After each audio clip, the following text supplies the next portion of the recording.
Hello friends, welcome back to our channel Reaction India. Today with us Tanja Hi. and we are going to react another video of Bangladesh. Yes. जी हाँ, आज का जो topic है हमारा वो बांग्लादेश के ऊपर है। जस्ट बिकॉज ऑफ बांग्लादेश एक ऐसी कंट्री है जो है तो छोटी लेकिन बहुत बड़ी इकोनॉमी बनती जा रही है धीरे धीरे। तो आज का जो हमारा टाइटल है वो होने वाला है Bangladesh is secretly become richest country in south Asia. How?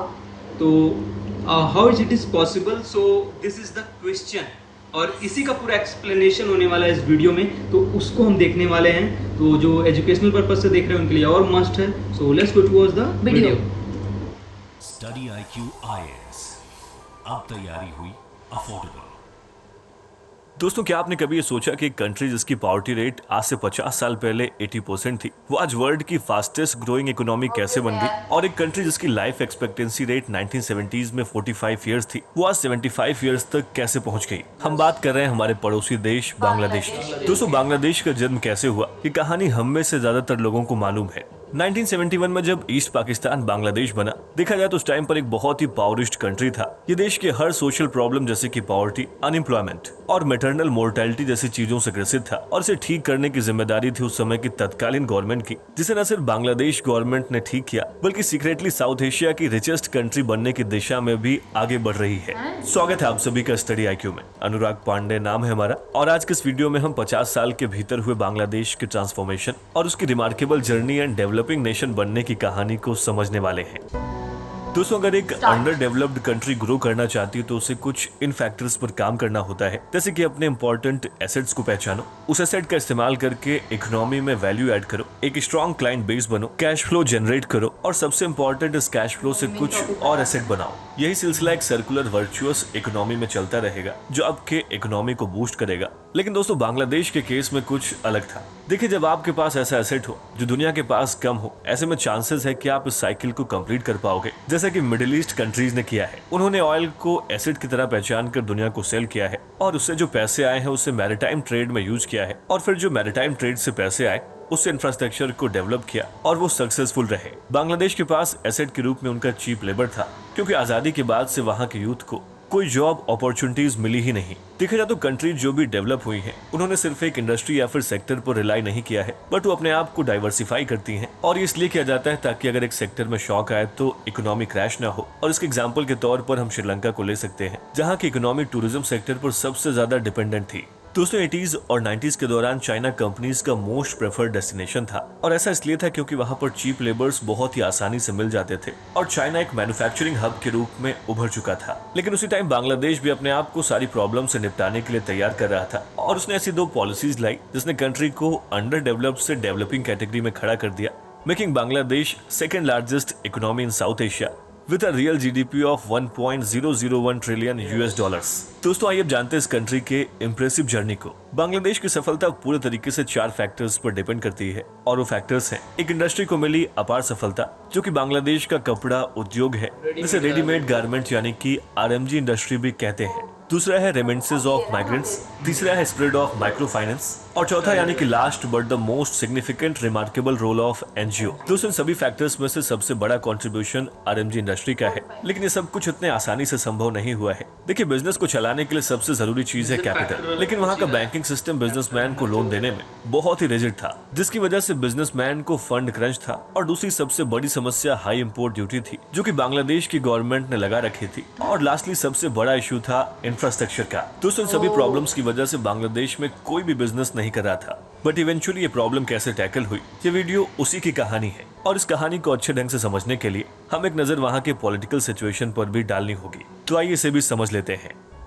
दोस्तों, बांग्लादेश की आजादी में आवामी लीग की एक सक्रिय भूमिका रही, जिसके लीडर थे शेख मुजीबुर रहमान। आजादी के बाद बांग्लादेश को रिबिल्ड करके एक नई व्यवस्था को बनाने का काम अब उनकी पार्टी और उनके हाथों में थी। बांग्लादेश जो भी जस्ट वॉर के बाद रिबॉर्न हुआ था, बहुत ही छोटे छोटे फैक्शंस और पॉकेट्स में डिवाइडेड था। हर एक पॉकेट अपना पॉलिटिकल पावर एस्टैब्लिश करने में लगी हुई थी और इस वजह से उस समय की आवामी लीग गवर्नमेंट ने काबिलियत और मेरिट को दरकिनार रखते हुए गवर्नमेंट सर्विसेज में अपने वफादार को भरना शुरू कर दिया, जो बाद में बहुत ही घातक साबित हुआ। दोस्तों आजादी के टाइम पर जो जमीन थी वो कुछ रसूखदार लोगों की थी जो पिछले 24 साल से चले आ रहे शासन का नमूना था। मुजीबुर गवर्नमेंट ने सबसे पहले 700 फर्म्स को नेशनलाइज कर दिया और अपने पार्टी सपोर्टर्स और लॉयलिस्ट को इसके हवाले कर दिया, जिन्हें ना तो इंडस्ट्री स्पेसिफिक जानकारी थी और ना ही बिजनेस चलाने का नॉलेज। और इसका परिणाम ये हुआ कि आने वाले कुछ सालों में 92% इंडस्ट्रीज नेशनलाइज थी और प्राइवेट बिजनेसमैन टैक्स और ड्यूटी से ओवरबर्डन। दोस्तों एक बहुत ही बड़ी गलती साबित हुई और बांग्लादेश की इकोनॉमी पूरी तरीके से टूट गई। इसके बाद 1974 में आई बाढ़ ने भी रही सही कसर को पूरा कर दिया।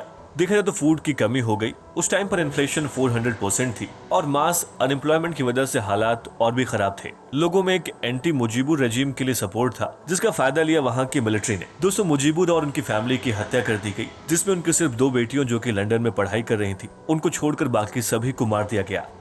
बहुत सारे कूज और काउंटर कूज के बाद मिलिट्री जनरल जियाउर रहमान ने 1977 में अपना पद संभाला। उनका सबसे पहला काम फॉरेन इन्वेस्टमेंट को बांग्लादेश की ओर अट्रैक्ट करना था। बहुत सारी वेस्टर्न कंट्रीज बांग्लादेश को फॉरेन एड देने के लिए तैयार थी, बस उनकी एक शर्त थी और वो शर्त ये थी कि बांग्लादेश को अपनी इकोनॉमी को लिबरलाइज करना होगा, जिसे जियाउर रहमान ने मान लिया। दोस्तों देखा जाए तो बांग्लादेश को मैसिव एड मिले और बांग्लादेश की इकोनॉमी ने इम्प्रूव करना शुरू कर दिया और सबसे ज्यादा इम्प्रूवमेंट एग्रीकल्चर सेक्टर में देखने को मिला। लेकिन 1980 तक आते आते जियाउर रहमान ने फर्दर इकोनॉमिक इम्प्रूवमेंट करने से मना कर दिया और दोस्तों धीरे धीरे फिर से सिचुएशन खराब होना शुरू हो गई। इसका रिजल्ट ये रहा कि बांग्लादेश ने अगले कुछ सालों में 21 कूच देखे और लास्ट कूच सक्सेसफुल भी रहा। दोस्तों army chief of staff Hussain Muhammad Ershad ने 1983 में नई सरकार बनाई। इरशाद ने हालांकि अथॉरिटेरियन और स्ट्रॉन्ग डिक्टेटरशिप रोल निभाया, लेकिन इकोनॉमिक रिफॉर्म्स को वापस से शुरू किया और इसका सबसे बड़ा अचीवमेंट 450 एकड़ में एक्सपोर्ट प्रोसेसिंग जोन का एस्टेब्लिशमेंट है। इन सब के अलावा इरशाद गवर्नमेंट की एक बड़ी ही अलग अचीवमेंट है जो कि अमूमन एक डिक्टेटर स्टेट में नहीं होता है, और वो है बहुत सारे एनजीओज का सेटअप होना, जिसने बांग्लादेश की कंडीशन को इम्प्रूव करने में एक अलग ही योगदान दिया है। दोस्तों इन सारे एनजीओज में सबसे प्रोमिनेंट वन ग्रामीण बैंक है, जिसे मोहम्मद यूनुस ने एस्टैब्लिश किया, और इस एनजीओ की सबसे बड़ी अचीवमेंट है माइक्रो फाइनेंसिंग ग्रुप्स को लोन प्रोवाइड करना, जिसने बांग्लादेश में इकोनॉमिक ग्रोथ को स्टिमुलेट किया, जिसमें हम कभी किसी और वीडियो में चर्चा करेंगे।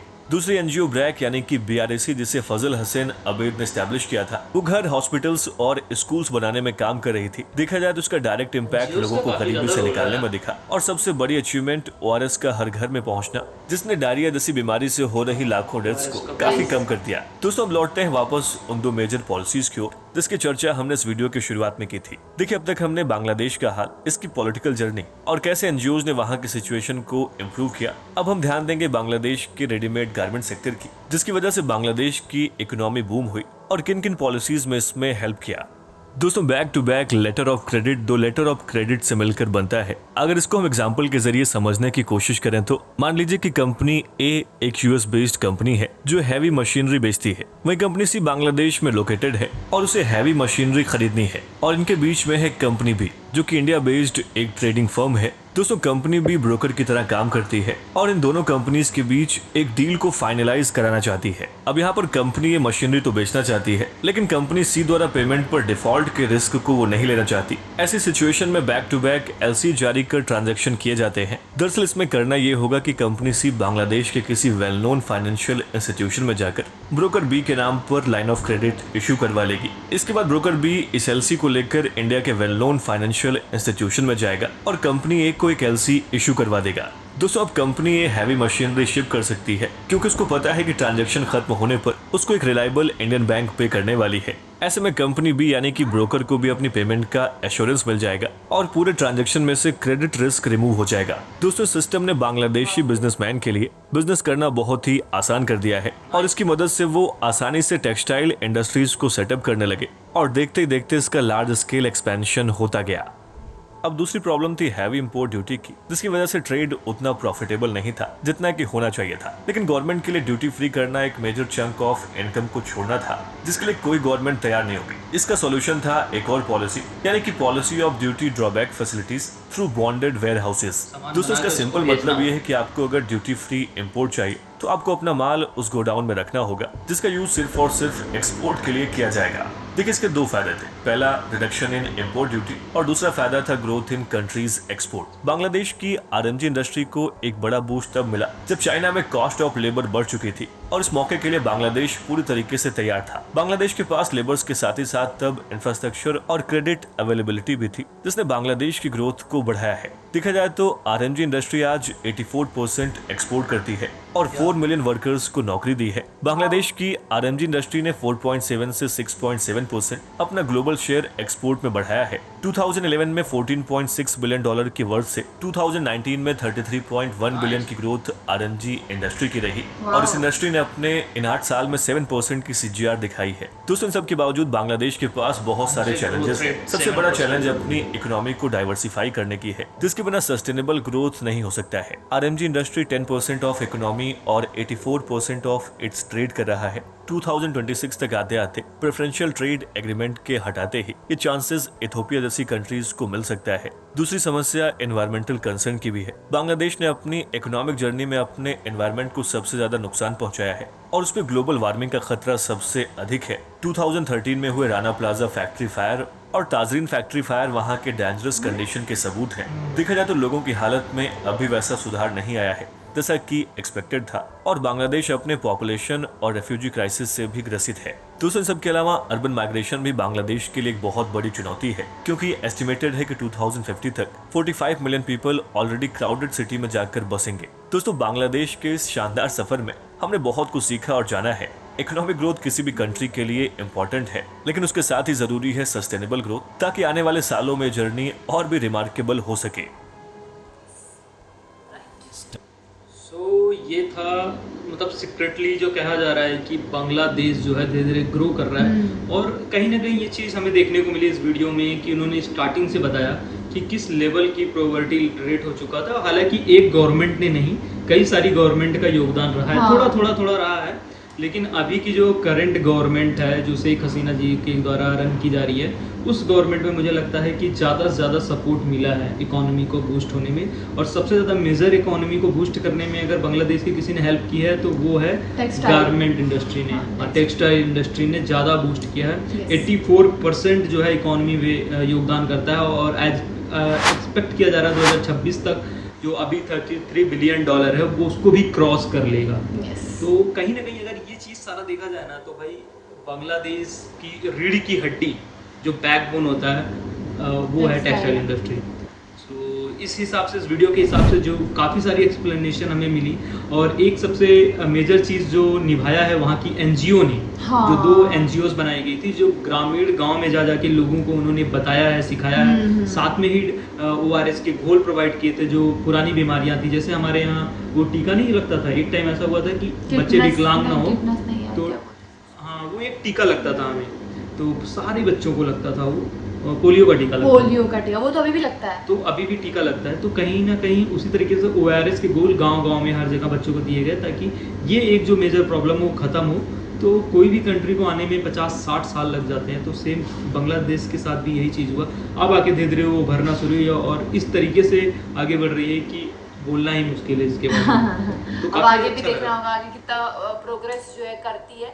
हालांकि जितना भी मतलब वहाँ पे हो रखा है थोड़ी बहुत उससे क्या बोलते हैं अभी उन्होंने इन्वायरमेंट को थोड़ा बहुत हार्म हुआ है इन्वायरमेंट को, और साथ में उनका थोड़ा एक माइग्रेशन वाला जो इशू है। हाँ। जो अभी थोड़े अलग रोहिंग्या मुसलमान वो लोग जो वहाँ पे हैं, थोड़े वैसे भी कुछ लोग और माइग्रेशन वाले अलग म्यांमार से वर्मा से भी हैं, वो थोड़ा सा क्राइसिस है। बाकी तो कंट्री ग्रोथ कर रही है और साथ में मिलियंस लोगों को एम्प्लॉयमेंट दे रही है and that is a huge number. So काफ़ी अच्छा लगा हमें ये देख के वीडियो की इस तरह से सीक्रेटली ग्रोथ कर रही है और एक साउथ ईस्ट एशिया में एक ऐसी कंट्री उभर के आ रही है। तो काफ़ी अच्छा था वीडियो, काफ़ी मतलब नॉलेजेबल था, मैं ये बोलूँगी। अब आएंगे हम एक नई वीडियो के साथ गाइस, तब तक के लिए जिसको वीडियो अच्छा लगा प्लीज़ जाके चैनल को सब्सक्राइब करें। बांग्लादेश से रिलेटेड हम सारी वीडियोस पे ऐसे ही रिएक्ट करेंगे जो हमें लगता है ऑडियंस को भी जानना चाहिए और हमें खुद भी समझना चाहिए। मिलेंगे गाइस एक नई वीडियो के साथ, तब तक के लिए बाय बाय।